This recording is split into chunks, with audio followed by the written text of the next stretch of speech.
Hi, I'm Rupa. I'm back this week with another update on all things to do with influencer compliance, influencer regulations. This week, no great rulings, but I want to talk instead about charitable promotions and charity-linked promotions. Why? Because there is an entire section in the CAP code, so these are UK rules, to do with charity promotions.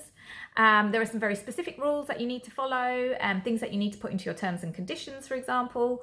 I'll go through each of them in turn and just explain exactly what you need to do. So the first one is you need to name the charity and be able to show CAP or the ASA the formal agreement. So have a formal agreement in place and make very clear every time you introduce the promotion who exactly the charity or worthy cause is.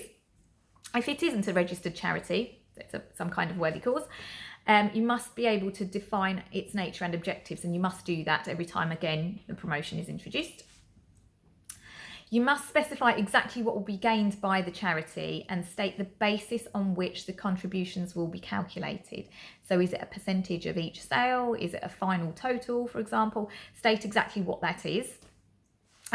You must state if the promoter has placed a limit on its contributions. So if there is, for example, a £5,000 limit or a £1 million limit or whatever the limit is, be very clear what that is so that consumers don't assume it's ongoing and they understand exactly when it's going to end.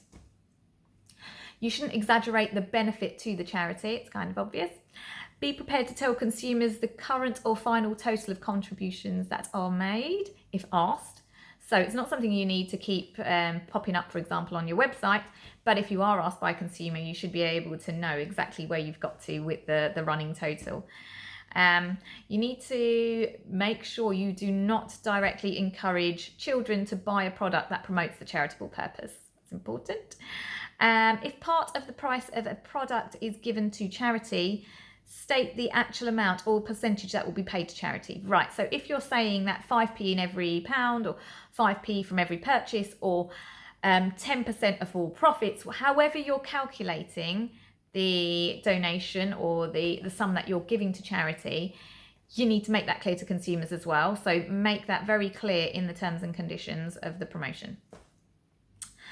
If not linked to purchase, if it isn't, the contributions are not linked to the purchase price, for example, it is just a flat out, we're giving £5,000 to this particular worthy cause, you must state the total, so £5,000 for in that case, or a reasonable estimate. So if there is some other way that you're calculating it, you really need to be able to figure out what that final total is going to be, or as close as possible. Can't leave it in the air and state we're going to give some money to charity. Nail it down, pin it down.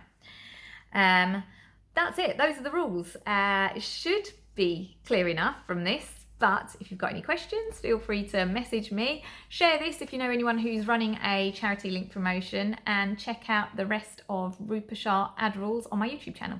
Okay, thanks. Bye-bye.